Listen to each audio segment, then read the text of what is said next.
مجھے یہ بتائیں کہ لوگوں کا بڑا انٹرسٹ ہوگا اس میں، جب جنرل باجوہ صاحب کی ایکسٹینشن کا ماحول بنا اور پارلیمنٹ نے ووٹ کے ذریعے اس کو کیا، یہ بھی اپنی جگہ پر ایک تاریخ میں یہ بدقسمتی کہلائے گی پارلیمنٹیرینز کی اور پارلیمنٹ کی. تو آپ کہاں پر کھڑے تھے، آپ نے کیا دیکھا، اس وقت کیا ہو رہا تھا؟ دیکھیں میرے لیے یہ 5 سال میرے پورے ہو گئے ہیں، 6واں سال جو ہے وہ جاری ہے اور یہ میرا آخری سال ہے سینٹ میں.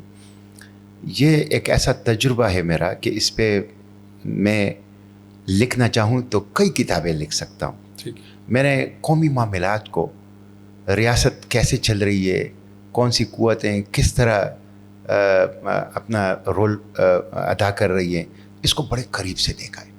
میں نے شخصیات کو بھی بڑے قریب سے دیکھا ہے اور میرے دل و دماغ کے اندر ایک بہت بڑی یادوں کا ایک خزانہ جو ہے وہ جمع ہو گیا ہے.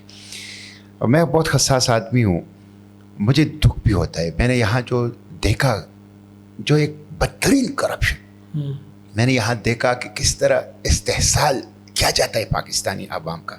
میں نے دیکھا کہ کس طرح ایک چھوٹا سا اشرافیہ، ایک پریویلیج کلاس، وہ پاکستان کو رول کر رہا ہے. اور میں نے یہاں دیکھا کہ کس طرح یہاں منڈیاں لگتی ہیں اور خرید و فروخت ہوتی ہیں اور ضمیروں کی. اور میں نے یہاں دیکھا کہ کس طرح لوگوں کو پریشرائز کیا جاتا ہے اور وہ ایک پولیٹیکل سلیوز، ایک سیاسی غلام بن جاتے ہیں، ایک بگار کرنے والے بن جاتے ہیں. تو یہ سارے میرے مشاہدات ہیں جس کو میں انشاءاللہ کتابی صورت میں، میرا ارادہ ہے کہ ایک تو میری وہ تقریریں جو سینٹ میں نے رول کیا ہے وہ کتابی صورت میں آ جائیں تاکہ نئے پولیٹیشینس کے لیے اس میں ہو سکتا ہے کچھ کام کی چیزیں ہوں، اور دوسرا ہے کہ جو میرے مشاہدات ہوں وہ بھی ایک کتاب کی صورت میں آئیں.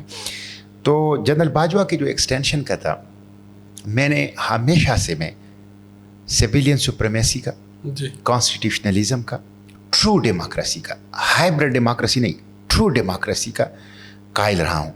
اور اسی طرح میں فنڈامنٹل رائٹس کا قائل رہا ہوں. تو میں نے تو کہا تھا کہ میں جنرل باجوہ کو ووٹ نہیں دوں گا، اور نہ صرف ووٹ نہیں دوں گا بلکہ میں کوشش کروں گا کہ باقی لوگوں کو بھی قائل کروں کہ یہ ٹھیک نہیں کر رہے آپ. اس سے ایک تو انسٹیٹیوشن کمزور ہو جاتی ہے. دیکھیں جب آپ فلو کو روک لیتے ہیں، پانی رک جاتا ہے، تو پانی کی تازگی جب ختم ہو جاتی ہے تو اس میں بیماریاں پیدا ہو جاتی ہے. دوسرا ہے کہ بہت ہی قابل لوگ، ان کی حق تلفی ہو جاتی ہے اور انسٹیٹیوشنلائزیشن وہ نہیں ہو پاتی، افراد، شخصیات وہ مضبوط ہو جاتے ہیں. تو یہ ٹھیک نہیں ہے. دوسرا ہے کہ یہ لا جو ہیں، یہ لیجسلیشن آپ کر رہے ہیں، یہ پرسن اسپیسیفک ہے. پرسن اسپیسیفک لیجسلیشن یہ ٹھیک لیجسلیشن نہیں ہوتی. پارلیمنٹ کسی کو غلام تو نہیں ہے کہ وہ فرد کے لیے لیجسلیشن کرے. تو میں واحد پارلیمنٹیرین تھا سینٹ اور قومی اسمبلی کی 440 افراد میں سے کہ جو اس کے اوپر تحریری امینڈمنٹس لے آئے. اور ان امینڈمنٹس کو جب فاروق نصیب نے، جو اس وقت لا منسٹر تھے، انہوں نے دیکھا تو مسکرائے، کہتے ہیں کہ ان امینڈمنٹس کے بعد تو آپ نے اس کے سارے جس کو کہتے ہیں بخیو وہ دھیڑ دیے. تو بہرحال وہ میری ریجیکٹ کر دی. آپ اکیلے تھے؟ میں اکیلے تھا، ہاں. اور میں نے اس کے اوپر چیئرمین سینٹ کے ڈائس کے سامنے جا کے احتجاج کیا، اور مجھے اس کے اوپر تقریر کا موقع نہیں دیا گیا، جو کہ میرا رائٹ تھا کہ میں اپنے امینڈمنٹس کو پریزنٹ کروں، اس کے ایکسپلین کروں، اس کے لاجک بیان کروں. اور جب میں وہاں اس دوران نو کہتا تھا تو میری آواز کو بھی نیشنل ٹی وی میوٹ کرتا تھا. اور مجھے سچی بات یہ ہے کہ محنت سماجت بھی بہت کی گئی، اور مجھے ملفوف دھمکیاں بھی بہت دی گئی. بالکل دھمکیاں دی گئی کہ آپ ووٹ ڈالیں، کہ آپ ووٹ ڈالیں، آپ ووٹ ڈالیں. اگر آپ ووٹ نہیں ڈالتے تو آپ اس دن پارلیمنٹ نہ آئیں.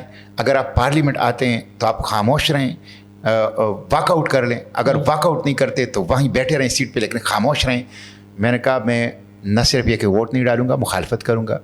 میں پارلیمنٹ آؤں گا، میں سیٹ پہ بیٹھ کے اپنی امینڈمنٹس پیش کروں گا، اور میں بھرپور طریقے سے ریجیکٹ کروں گا اس کو.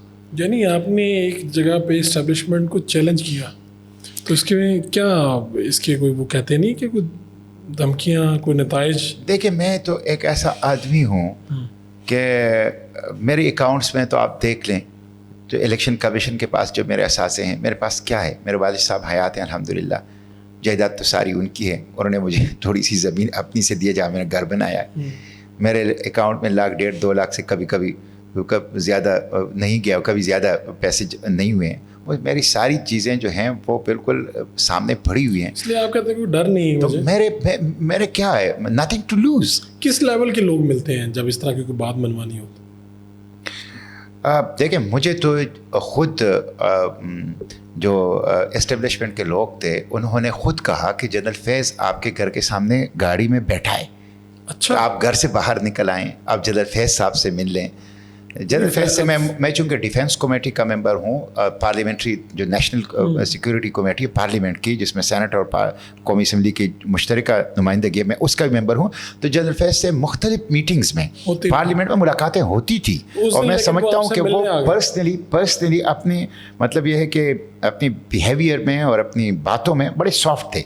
میں نے کہا میں جب ان کو کچھ دے نہیں سکتا تو میں ان سے کیوں ملوں, تو میں اس لیے ان سے نہیں ملا. میرے خیال میں باقی جگہوں پہ تو ان کو یہ زحمت نہیں کرنا پڑی ہوگی کہ جنرل فیض صاحب خود جائیں. میں آپ کو یہ بتاؤں کہ دیکھیں, میں نے FATF کے قانون سازی میں دیکھا, میں نے IMF کے لیے قانون سازی میں دیکھا, میں نے عام